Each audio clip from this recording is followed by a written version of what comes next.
તો આપણે છે ને હવામાં જે બધી બેહું બગીચામાં ચડી ગઈ છે અને ગાયો તો બધા પહેલાં પહોંચી ગઈ, કેમ કે એને ચીકુ બહુ ભાવે છે. ચીકુ ખાવા આટલું ગાયું નીકળી જાય વહેલા જ, કેમ કે તમને એક ગાય દેખાતી નહીં હોય અત્યારે, બધાથી આગળ નીકળી ગઈ છે. આ બધા ઊભા રહી ગયા. જય માતા મિત્રો, કેમ છો બધા? મજામાં? આપણે પણ મજામાં જ છીએ ને. અત્યારે આપણે છે ને હું ચાલતા હતા, ગાયો આપણી છે ને બધી ચીકુ ખાય છે અત્યારે, ને બાકી બે હું રખડાવી ઘડીક વાર ચક્કરું મારાવશું. તો અત્યારે છે ને બેહુંને આપણે બધાને લઈ આવ્યા છે, બધી બગીચામાં ચડી ગઈ. તો હાલો ચક્કર મારી આવી, પછી આપણે આ બાજુ ઉતારી નાખશું. એટલે અહીંયા જ નહીં ઉતરે, સામે થાંભલા પાસે જવું જોઈએ. ત્યાં સુધી ઘડીક વાર અહીંયા ચક્કર મારી લે, અને બાકી કોઈને એરટા જોતા હોય તો લઈ જજો. કેમ છે બાકી? ઢગલો નહીં પડ્યા, કેમ કે આ 2 વર્ષ પહેલાંનું ઝાડું વાવેલું છે.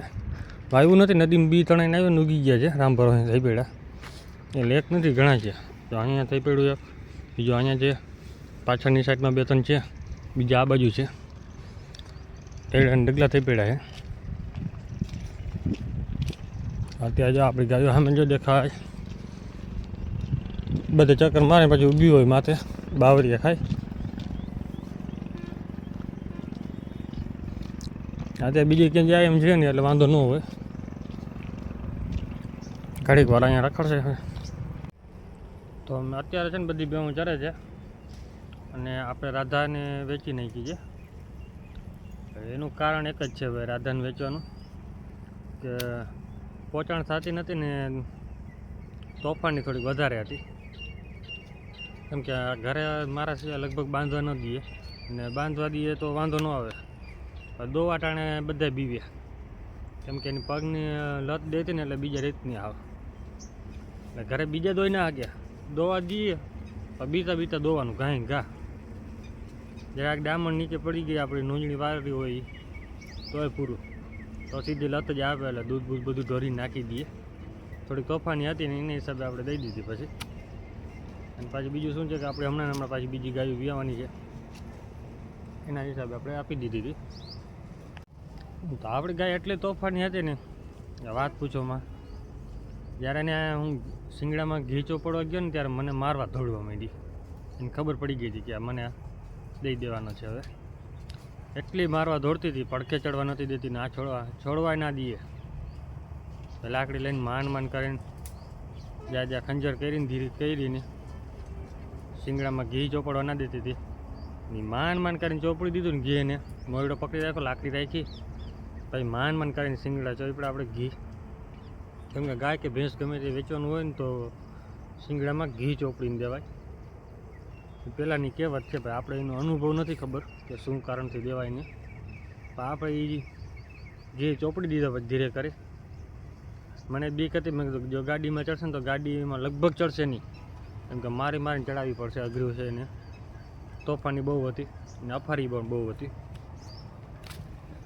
પણ કેમ કે એને ઘરેથી આવે રજા લેવાની હોય ને એટલે એને કાંઈ તોફાન જ ન કર્યું, ખાલી વાછડા મેં આગળ ચડાવી દીધો.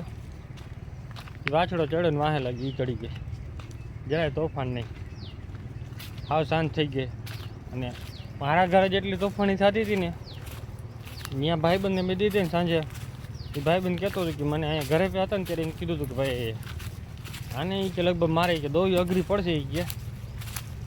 કેમ કે જો અત્યારે આટલી આ તોફાન છે તો એ કે મને દોવા કેમ દે. અને એના ભાઈને ઘરે ગઈ ને ગાય આપણી કાંઈ બોયલી નથી. સાંજે વાછડા છોડીને દોવા બેઠો, દોવાનું આપી દીધું. કીધું કે 2 આચર દોયા મેં, 1.5 લીટર જેવું કર્યું દૂધમાં, 2 આચરી કે વાછડાને ધવરાવ્યા. કે ટાઈટના હિસાબે કે ને વાછડો થોડોક ધવરાતું જાવ, કેમ કે મેં અહીંયા દોતો નહોતો એટલે વધારે દોવાની નથી. કેમ કે આપણે ભાઈ વાછડો એક વાછડી હોય ધવરાવાનું સરખું જ હોય, કેમ કે ગાયોનો વાછડો ફરજિયાત જોતો હોય, એટલે વાછડાને બે આપણે ધવરાવતા હતા. જોકે દૂધ આ વખતે રહ્યું નથી એટલું બધું એમાં, કે 6 લીટર જેવું દૂધ પહેલાં વેતરમાં કરતી હતી. આમાં ખરવો થઈ જાય ને એટલે તમારા માલમાં દૂધ મહિનેથી 1.5 મહિને પછી મેળે થાય. અમુક માલ તો તુરી પણ જાય.